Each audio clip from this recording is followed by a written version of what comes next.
Hello, derps and derpsters, and welcome back to Krown's extra magical and extremely serious magic internet money cave. Welcome back to the Krown Crypto channel. Wishing you a happy healthy start to this Saturday. Yes, we've skipped a day. I forgot that yesterday was not Thursday, but actually Friday.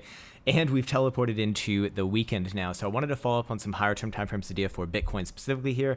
Speak about the short term timeframes as well. Surprise, surprise. It's the same damn thing. It's the same damn thing that we've been looking at for almost one whole week now. But likely setting up for a resolution this next week to come. So without further ado, let's just jump right into it right now.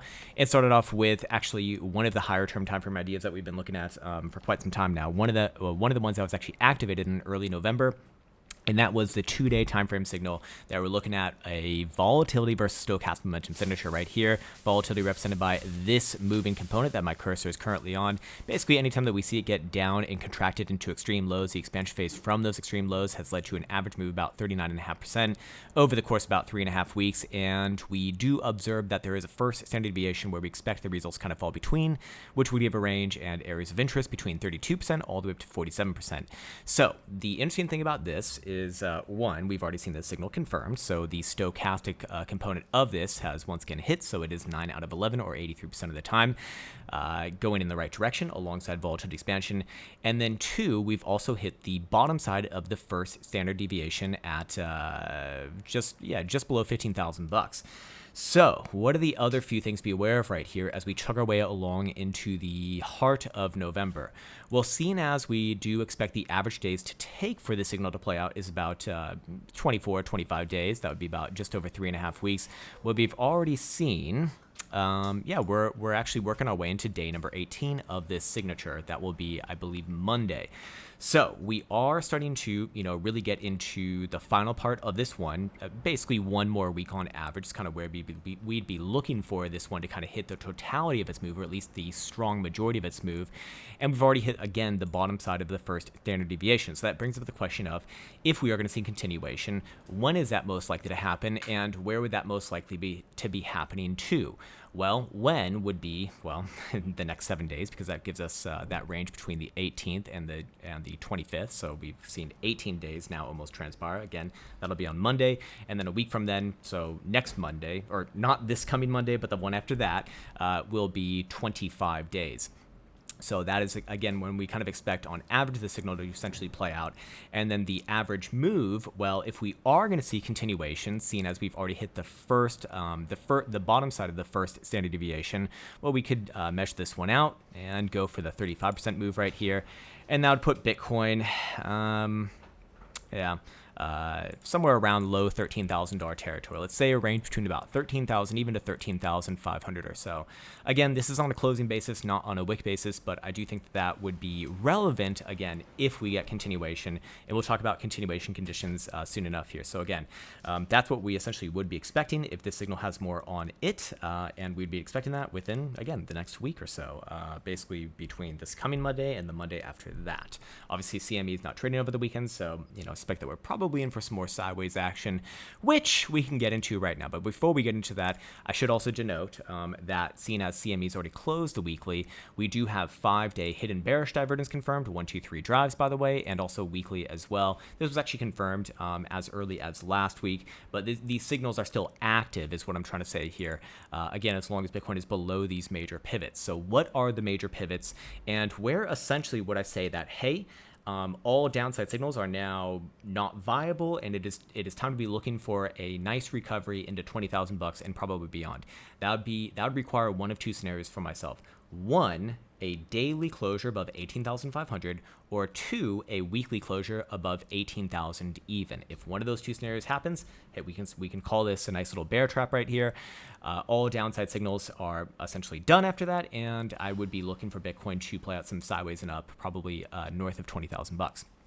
All right, sweet. So now that we've got that out of the way, let's get into the lower term timeframes here. I'm going to be working off spot price action, seeing as CME is not trading over the weekend, of course. And let's go down to the 4-hour time frame. So what essentially are the ranges? Well, the ranges are to the upside at the 382 at about 17,600. 50. So that is the big one right there for the short-term timeframes, or I should say the medium-term timeframes. The short-term timeframe range highs would be about 17,100. So again, that's 17,100 on a 4-hour closing basis. Let's actually even say 17,150 to the upside versus 15,900 to the downside, basically. And if you're on the very short-term timeframes, then somewhere around about 16,350, let's say. So essentially, what would that look like? Well, if you do see a resolution above 17,150, I'd be looking for another $500 move to the upside, somewhere around the 382 here. That's where things get a lot more interesting, because above that region, then I would be looking for a full-on test up to the daily and weekly levels, which could potentially, confirm a bear trap. To the downside, a lot more simple here. Below 16,400, well, you got another local high confirmed, and we already have hidden bearish divergence confirmed of 1, 2, 3 drives on the 4-hour time frame and the 6-hour time frame, which hopefully I can load. Yes, it loaded 1, 2, 3 drives, and then the 12-hour time frame is also building it as well with. Sorry, actually, is it 37? 37.21 versus 37.32. Yeah, actually, it is building it right there, ever so slightly, but it is in, and that would imply another move back down to the bottom side of the range. Now, here's the thing: you can notice, or you very likely do notice, a slew of lower highs right here, and the same lows on the bottom side. So, what essentially does that give the opportunity for? A descending triangle, and descending triangles have a higher probability to break out to the downside than the upside. Doesn't mean that they're always going to break out to the downside, but more often than not, they will. And here's the thing. The 4-hour volatility, represented by BBWP right here, has almost fully contracted. Now, I do suspect that over the weekend, we're probably going to see it, do something like this, and then set up for a move, maybe late Sunday, probably Monday in this case, as weekends are more or less sideways for the most part. But moi moi. That's how you say goodbye and finish, by the way. It's also how you say hello as well. it's also 2 of the 3 words that I know. Anyway, that's right. I'm Santa Claus. Yeah, get the fuck out of here. All right, now it's just us men speaking. Well, we can see that, yes, there's hidden bearish divergence all the way up to a 6-hour already confirmed, and also 4-hour Joule is giving a downside signal right there. Not anything like super concerning, but maybe a weekend range play. Here's the thing, and to reference the 2-day time frame over here, if we are going to be looking at continuation, meaning continuation to new lows, I would need to see a closure below the range lows, which is 15,850, let's say, or 15,900, depending upon what time frame you're using. If that does happen, then that would confirm this as a descending triangle, and as a descending triangle, it would have a measured move upon breakout, which would be where? Which would be a loading screen, actually, yet again, because this fucking internet sucks here, which would be down around about 14,500. So another $1,000 slide below the current lows or so. Probably another bounce in the interim around that region, and then very likely continuation down to the average in the mid to low $13,000 territory. Also, let's reference stochastic momentum on basically all timeframes here. Daily is going to actually be showing up on spot price action if Bitcoin can close today above 16,430. This would be a corrective signal, however, seen as BBWP, or not BBWP, but volatility. The volatility of stochastic momentum, if you want to be super exact, is starting to go into contraction phase. 12-hour time frame is going to be up as long as Bitcoin's above 16,350, but going for the full reset on volatility. So again, if you do see Bitcoin start to fail below 16,350 or 16,400 on a closing basis, probably going to see this switch to the downside with volatility also resetting here. And 6-hour time frame is going to be what? Is going to be down as long as Bitcoin's below 16,730. Again, very, very close current price action, so it doesn't really mean all that much.